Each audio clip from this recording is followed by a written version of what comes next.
কাকে বলে? যেই সকল সংখ্যাকে এ বাই বি আকারে প্রকাশ করা যায় সেই সকল সংখ্যাকে মূলদ সংখ্যা বলে। অর্থাৎ যে সকল সংখ্যাকে ভগ্নাংশ আকারে প্রকাশ করা যাবে সেগুলো হলো মূলদ সংখ্যা।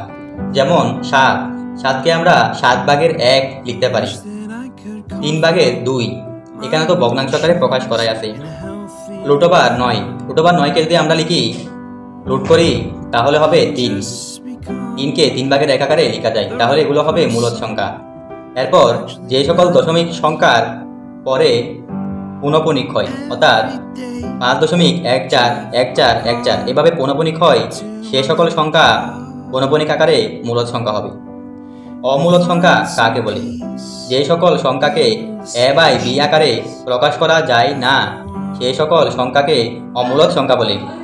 অর্থাৎ যে সকল সংখ্যা ভগ্নাংশ আকারে প্রকাশ করা যায় না সে সকল সংখ্যাকে অমূলদ সংখ্যা বলে।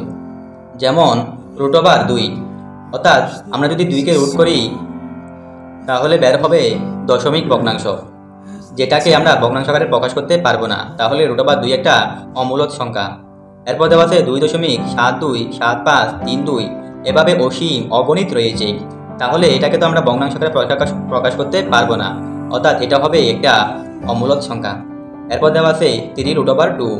3√2কে আমরা যদি রুট তুলে ফেলি আমরা লিখতে পারি 2^3/1, তাহলে এটার মান হয় 1.2598। এরপর অগণিত অসীম, অর্থাৎ এটাকে ভগ্নাংশ আকারে প্রকাশ করা যায় না, তাহলে এগুলো হবে অমূলদ সংখ্যা।